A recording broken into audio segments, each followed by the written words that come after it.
We learned clearly in Surah Al-Ra'd verse 11, إِنَّ اللَّهَ لَا يُغَيِّرُ مَا بِقَوْمٍ حَتَّى يُغَيِّرُ مَا بِأَنفُسِهِمْ. Allah will not change the condition of a people until they change that which is in themselves. So this is one of our clues, one of the key clue about change. The key hadith in this area that we want to reflect on, إِنَّ اللَّهَ يَبْعَثْ لِهَذِهِ الْأُمَّةِ عَلَى رَأْسِ كُلِّ مِئَةٍ سَنَةٍ مَن يُجَدِّدْ لَهَا دِينَهَا. So verily Allah will raise up for this ummah at the head of every century, or you could say as 100 years, someone who will rejuvenate for them their religion. This is an authenticated hadith. It's in the Mishkat al-Masabih, but it has roots. Even scholars like Shaykh Nasiruddin al-Albani, who is considered one of the great muhaddith last century, authenticated this hadith. Okay, so at the head of every 100 years, and another hadith that said condone, which could be also not just a century, a generation. Okay, at the head of this period of time, somebody would rejuvenate the religion. Okay, tajdeed, yujaddid, it's tajdeed. Okay, so tajdeed literally means renewal, rejuvenation, okay, restoration, to restore to how it was prior to the change. See, this is the key point. Another word which is used by scholars is ihya. And ihya is also a revival, put life into something. You're putting back life. So restoring the status quo without necessarily any attempt to improve or to reform it. This is ihya. So you are bringing life, bring it back to its source. But another word sometimes that comes into this is islah. Okay, so that's another word, islah. Now, islah literally can mean, if you look it up in dictionaries, it will say reform. Okay, and even the negative reform that we're talking about, they could use in Arabic islah, but it also means to repair something. But the clearest word for us, which is in the authentic hadith, is tajdeed. So that is the clearest one for us in terms of dealing with the arguments. Now, in terms of the scholarly definitions of tajdeed, and we'll look at from the early generation, middle generation, and new scholars, Ibn Shihab al-Zuhri, who died in 724 of the Common Era, 124 years after the Hijrah. So he said that tajdeed is ihya, right? So he said it is a revival of that which has disappeared or died out due to neglect of the Quran and the Sunnah and their requirements. So requirements is a big word now. What is required from the Quran and Sunnah is big, right? So it's been neglected or it disappeared. So you put life back into it. So Zuhri said that tajdeed is ihya. You see, putting life back into that which was needed. Imam al-Suyuti, rahimahullah, Jalaluddin al-Suyuti, this is a great scholar. And many put him in the list of the Mujaddids. They put Suyuti for his century, because that would have been the 10th century after the Hijrah. He died in 911. It's 1505 of the Common Era. And he said, tajdeed in religion means renewal of its guidance, explanation of its truth, as well as eradication of evil innovation, bid'ah, right? And of extremism or laxity in religion. So you see, so he's getting deep now. He's saying it's gonna be renewed, your guidance will come, right? You explain the truth and you eradicate bid'ah. So he's action-oriented, right? The movement people like this, because he's action-oriented. So he's saying eradicate the evil innovations. Also, get rid of extremism. You got to be balanced now. And this is important for us today when we look at the Muslim world, because extremism is one of the problems we face, and also laxity in religion. Lazy Muslims, right? They're Muslims sometime, Muslim not another time.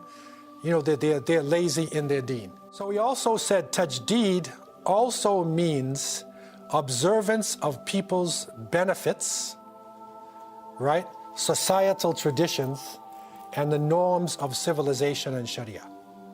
So he said that's part of he's giving a broad definition, right? So you got to deal with the benefits, the people's traditions, right? And you got to deal with civilization, man. What's happening in civilization. Now, a contemporary scholar, that is Dr. Yusuf al-Qaradawi, has written a lot about this as well. And some of his shorter statements, which are right to the point and clear, he said, combining the beneficial old with the appropriate new. Al-Qadim al-Nafi' wal-Jadid al-Salih. Right? So the beneficial old with the appropriate new. So he said appropriate, right? So here, he condensed a lot of thoughts in a few words. Then he said being open to the outside world without melting into it.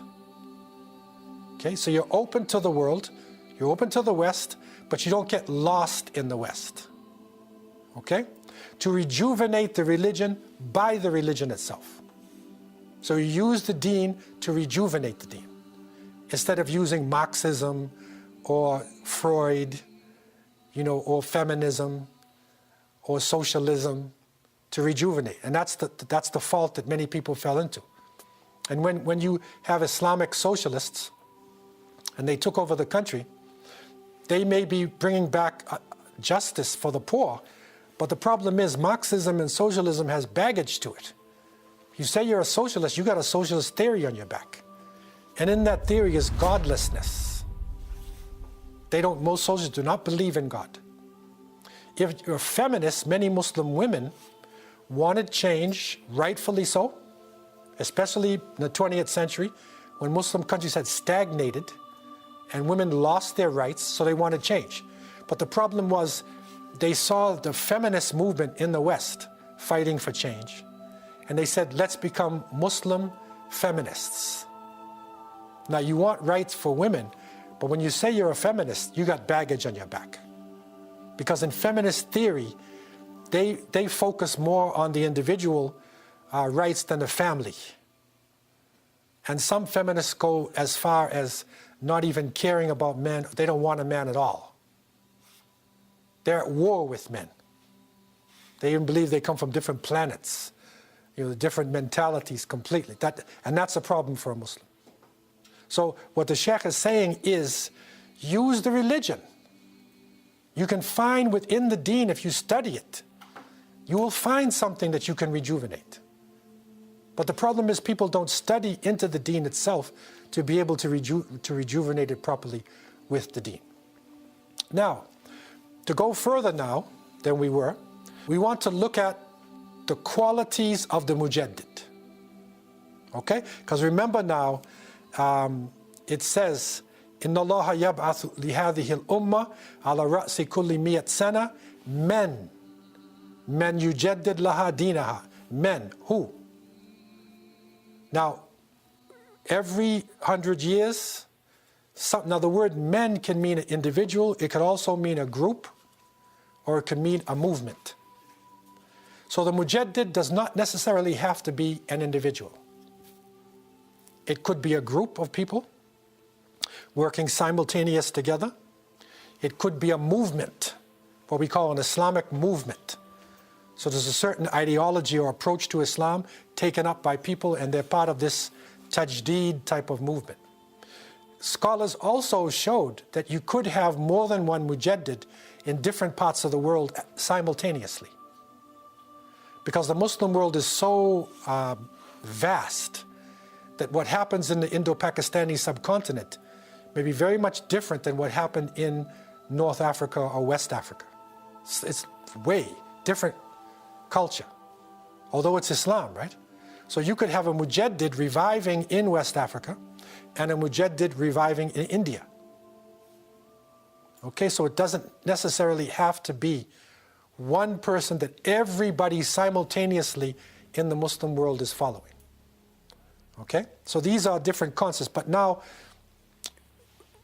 giving you the basis of a lot of discussion on this. What are some of the qualities of a Mujaddid? Okay, because somebody might say, this person's a Mujaddid. You'll hear this being said. What are some of the qualities? Number one, that person should be an excellent Muslim, fully practicing in thought and in attitude. Okay? Two, they should have a thorough and comprehensive grasp of Islam. It's a comprehensive one. So they're not in a narrow madhab. They have to study other schools of thought. They have to have a comprehensive look. If you're talking about tajdeed now, then you'll see that the people who qualify with this, they study other scholars, not just one madhab, but they go outside of it. Okay? Next, the ability to distinguish Islam from un-Islam, okay, or what is other than Islam. In the finest details, they can distinguish it. Because if you're going to renew, if you're going to take us back, we're in a contemporary period now, and you want to go back to the original. You have to distinguish those issues that are not Islamic. You have to know how to do this, right? It's not everybody can be a Mujadid. A person could be a great scholar, but they would not be a Mujadid. Okay? Also, the ability to extract the truth from long established falsehoods. This is deep. Because, and I found this out practically in our community, that most Muslims base their religion on their culture. So it's what my people used to do in my village, or in my city, or we in this part of the world. And sometimes there's falsehoods, things that are wrong that they do, and they just do it. Like I remember in Cape Town, I had a lot of experiences in Cape Town actually, and I remember that the Cape Townians are originally Malay, from Indonesia, Malaysia, and whatever. And they had this thing that they used to do in the spring, cutting the rumpies, they call it. Cutting rumpies. So what they would do is when the spring season came, they would cut from grapefruits and other plants, and the leaves had a nice smell, and then they'd make it into a nice bouquet and the man would wear it to the mosque. So everybody has this. The sisters cut the rumpies, and the man would bring it and he would wear it on this special day to the masjid. An Indonesian scholar came to Cape Town, and he said, this is a Buddhist tradition. This is Buddhism that we used to practice in Indonesia, right? But the Muslims were so far away from Indonesia, they didn't know the difference, right? So they did it because the people who follow seasons for their religion, right? And so he brought that there, and when he did that, some people get angry, right? And they say, like, my mother used to do that. And he said, well, this is what he said. Are you saying my mother is wrong? So he's going to fight you, right? You don't say anything about his mother, right? And so this part gets the Mujadid in a little bit of trouble, okay? But it's part of the requirement. So the Mujadid needs a clear mind, penetrating vision, right? Unbiased, straight thinking. He's not biased. He doesn't care about those Pakistanis or those Arabs or those Turks. No bias, right? Clear, straight thinking.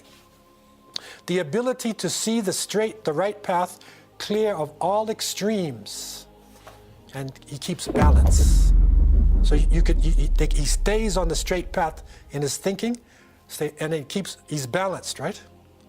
It's very important for a Mujadid.